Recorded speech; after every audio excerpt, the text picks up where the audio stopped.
EPS ముందస్తు ఉపసంహరణలో మార్పులు. ఏడాది కాలానికి బదులుగా నెలల వారీగానే లెక్కింపు.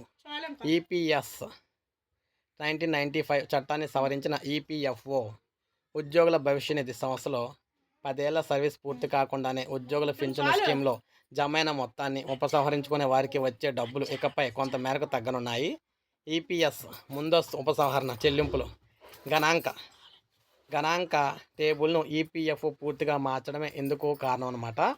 పని చేసిన సర్వీసును ఏడాది లెక్కన పరిగణలోకి తీసుకోకుండా కొన్ని నెలలు పనిచేస్తే ఎన్ని నెలలు పనిచేస్తే అన్ని నెలలకి లెక్కించాలని నిర్ణయించింది. ఈ మేరకు ఈపీఎఫ్ చట్టం 1995 టేబుల్కి డికి కార్మిక శాఖ సవరణ చేసింది. ఈపీఎఫ్ఓ నిబంధనల ప్రకారం ఉద్యోగి కార్మికులు ఏదేని సంస్థలో పనిచేస్తున్న కనీసం 10 ఏళ్ల ఈపీఎఫ్ సర్వీస్ పూర్తి చేస్తేనే అతను లేదా ఆమెకి 58 ఏళ్ళు వచ్చాక నెలవారీ పింఛను పొందుతారు.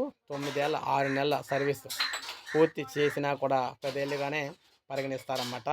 అంతకు తక్కువగానే పింఛను అయితే రాదు. అయితే 10 ఏళ్ల సర్వీస్ పూర్తి చేసుకున్న వారికి ఈపీఎఫ్ నిల్వలను ఎట్టి పరిస్థితుల్లో కూడా వెనక్కి అయితే ఇవ్వరు. కనీసం సర్వీసు లేని వారికి మాత్రమే డబ్బునైతే ఇచ్చేస్తారు.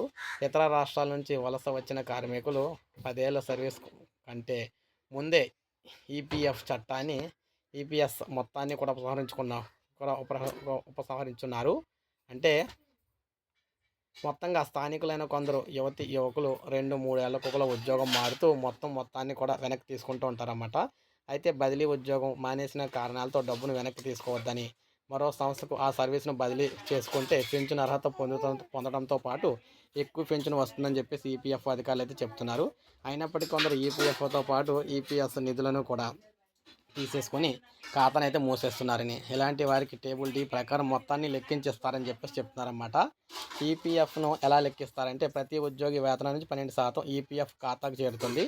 అంతే మొత్తంలో యజమాని చెల్లించే 12% వాటాలో 8.33% ఈపీఎఫ్లోకి, మిగతా 3.67% ఉద్యోగి ఈపీఎఫ్ ఖాతాలోకి అయితే వెళ్తుంది. 2014 నుంచి ఈపీఎఫ్ఓ గరిష్ట వేతన పరిమితిని 15,000కి పెంచారు.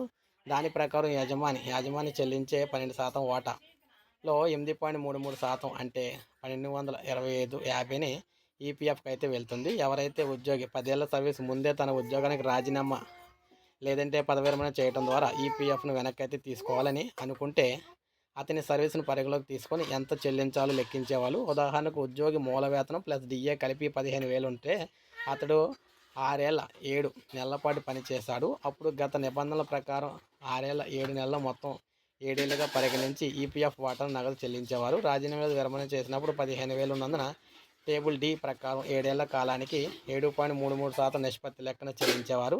అంటే 15,000 ప్లస్ 7.13 చొప్పున 1,06,950 చేస్తారు. తాజా నిబంధనల ప్రకారం 6 ఏళ్ల 7 నెలల అంటే 79 నెలలు అవుతుంది. 79 నెలల కాలానికి నిష్పత్తి 6.69 అవుతుంది. అంటే 15 ప్లస్ 6.69 లెక్కన 1,03,50 అందుతాయి.